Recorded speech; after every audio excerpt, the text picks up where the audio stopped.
Halo Black Pulse, welcome to Two Wheelers Modification blackexperience.com. Gue Edward Sujono dari W Garage dan ini motor Kawasaki H2 gua dengan tema street racing.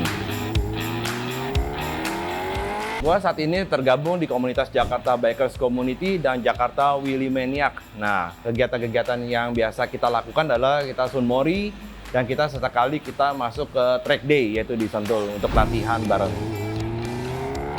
Sebelum H2, gue udah punya Suzuki GSX 1000, gue juga punya MV Agusta, dan juga gue pernah punya S1000 RR.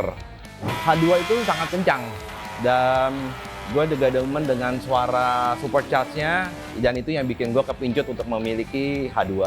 Setahu saya, Kawasaki H2 di Indonesia nggak cukup banyak, mungkin di bawah 10 unit ya di Indonesia.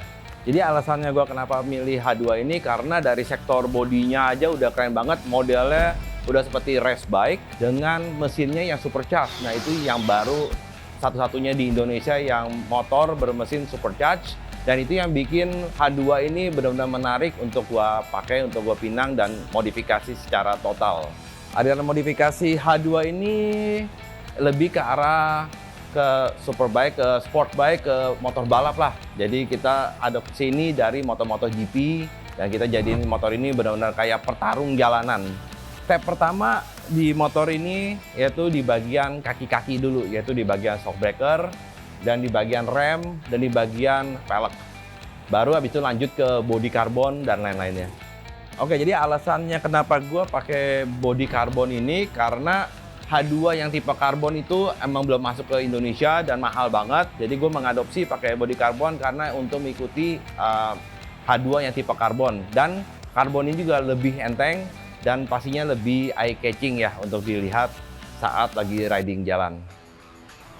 Oke, jadi untuk bagian kaki-kakinya kita udah ganti shock depannya pakai Öhlins FGRT dan di bagian belakangnya udah diganti pakai Öhlins TTX. Bagian wheelset kita pakai Rotobox, pelek karbon ini yang benar-benar enteng banget. Jadi untuk cornering dan segala macam lebih enak. Untuk bagian rem kita udah ganti juga. Bagian depannya udah pakai GP4RX yang nickel edition dengan master brake-nya pakai Brembo Corsa Corta RK19. Kawasaki H2 ini bagian performa mesin kita udah pakai piggyback dari Power Commander 5. Nah itu cukup mengubah banyak performance mesinnya, jadi tenaganya bertambah banyak. Nah untuk kedepannya mungkin bisa ditingkatkannya lagi, mungkin kita akan coba ubah di bagian supercharge-nya dan segala macam, kita akan boost lebih tinggi lagi dengan update-updatean yang baru lagi yang mungkin performance-nya akan bisa lebih naik lagi, dengan ECU-nya juga kita bisa remap lebih tinggi lagi. Oke, untuk modifikasi kita banyak modifikasi di W Garage dan juga di beberapa bengkel rekanan lainnya. Setelah di-upgrade dari sistem suspensi dengan memakai Öhlins depan belakang, FGRT dan di belakang pakai TTX, motor ini langsung berubah total. Karena untuk standarnya H2 itu agak susah untuk dibelokin, dan setelah diganti dengan Öhlins langsung gampang banget untuk belok dan mungkin lebih aman ya kita untuk pakai. Dan sistem pengereman juga setelah diganti dengan Brembo GP4RX dengan Corsa Corta RC19 jauh lebih pakem. Dan untuk disc brake-nya juga udah diganti dengan Brembo yang floating, yang race, yang sport punya. Untuk Power Commander sendiri mungkin kurang lebih naik sekitar 10 HP-an. Jadi dari 200 HP stoknya naik, misalnya udah jadi 200 plus mungkin sekitar 210 atau sekitar di 220 HP. Nah untuk perkembangan lebih lanjutnya lagi, kalau kita upgrade di bagian supercharge dan kita remap lagi ECU-nya lebih tinggi lagi, mungkin bisa di sekitar 240-250 HP ke depannya. Nah, untuk memakai superbike emang dibutuhkan beberapa keahlian khusus.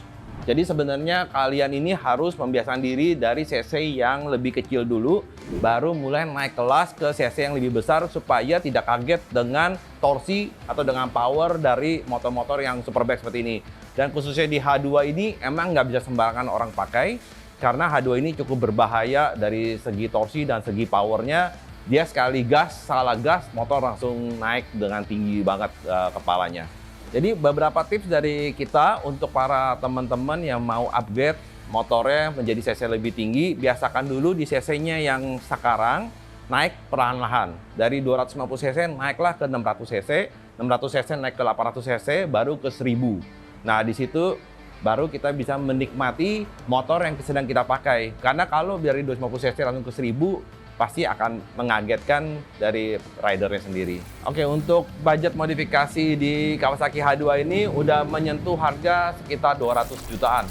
Hanya untuk part modifikasinya aja. Nah, besar harapan kami untuk para penyelenggara acara khusus Superbike dan Sportbike di Indonesia, mungkin lebih ada acaranya drag race, acara seru-seruan di Sentul, untuk race day, track day, dan lain-lainnya, sehingga animo keinginan orang untuk memiliki Superbike menjadi lebih besar, lebih banyak, dan pastinya juga pakai Superbike emang jauh lebih keren. Dan tapi dengan adanya acara-acara lain yang disponsori oleh beberapa sponsor-sponsor Indonesia, pasti kita yakin akan menjadi lebih besar industri dari Sportbike dan Superbike di Indonesia. Arti modifikasi secara personal itu merupakan gini, jadi kalau modifikasi itu benar-benar spesifik dengan kesukaan orang atau dengan masing-masing pribadi atau masing-masing individual.